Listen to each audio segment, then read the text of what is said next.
Next ನ್ಯೂಸ್ಗೆ ಸ್ವಾಗತ. ನಾನು ಪ್ರೀತಿಕಾ ಬಂಗೇರ. ಐಪಿಎಲ್ ವಿಜಯೋತ್ಸವದ ವೇಳೆ ಬೆಂಗಳೂರು ಚಿನ್ನಸ್ವಾಮಿ ಕ್ರೀಡಾಂಗಣದಲ್ಲಿ ನಡೆದ ಕಾಲ್ತುಳಿತ ದುರಂತದಲ್ಲಿ 11 ಮಂದಿ ಸಾವನ್ನಪ್ಪಿದ್ರು. ಇದಕ್ಕೆ ರಾಜ್ಯ ಸರ್ಕಾರವೇ ಹೊಣೆ ಎಂದು ವಿಪಕ್ಷಗಳು ಆರೋಪವನ್ನ ಮಾಡಿದ್ವು. ಜೊತೆಗೆ ಇದರ ಹೊಣೆಯನ್ನ ಹೊತ್ತು ಸಿಎಂ ಸಿದ್ದರಾಮಯ್ಯ ಹಾಗೂ ಡಿಸಿಎಂ ಡಿಕೆ ಶಿವಕುಮಾರ್ ಅವರು ರಾಜೀನಾಮೆಯನ್ನ ಕೊಡಬೇಕು ಎಂದು ಆಗ್ರಹವನ್ನು ಕೂಡ ಮಾಡಿದ್ರು.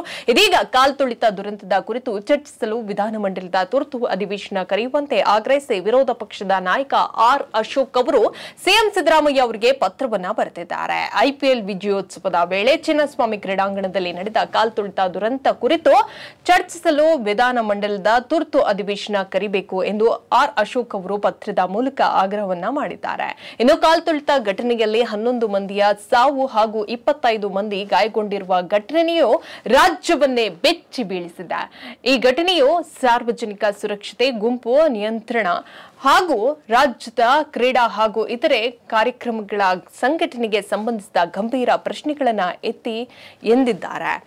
ಈ ಪ್ರಕರಣ ಜನರಲ್ಲಿ ತೀವ್ರವಾದ ಆತಂಕ ಮತ್ತು ಕಳವಳವನ್ನ ಉಂಟು ಮಾಡಿದೆ. ಘಟನೆಗೆ ಸಂಬಂಧಿಸಿದಂತೆ ಆಡಳಿತದಲ್ಲಿ ಆಗಿರುವಂತಹ ಲೋಪಗಳು, ಘಟನೆ ನಂತರ ಸರ್ಕಾರದ ಕ್ರಮಗಳು ಸಾರ್ವಜನಿಕ ವಲಯಗಳನ್ನ ಅನೇಕ ಸಂಶಯಗಳನ್ನ ಇಲ್ಲಿ ಹುಟ್ಟು ಹಾಕಿದೆ.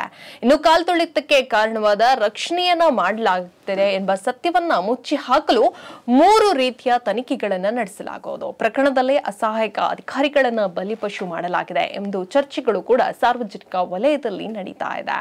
ಭವಿಷ್ಯದಲ್ಲಿ ಇಂತಹ ದುರ್ಘಟನೆಗಳನ್ನ ತಡೆಯಲು ಕೈಗೊಳ್ಳಬೇಕಾದಂತಹ ಕಾರ್ಯಕ್ರಮಗಳು ಕುರಿತು ಚರ್ಚೆಯ ಅಗತ್ಯ ಇದೆ ಎಂದು ತಿಳಿಸಲಾಗಿದೆ.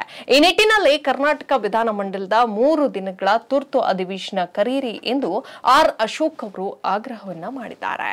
ಹೆಚ್ಚಿನ ಅಪ್ಡೇಟ್ಗಾಗಿ ನೋಡ್ತಾರೆ ನೆಕ್ಸ್ಟ್ ನ್ಯೂಸ್ ಕನ್ನಡ. ವಂದನೆಗಳು.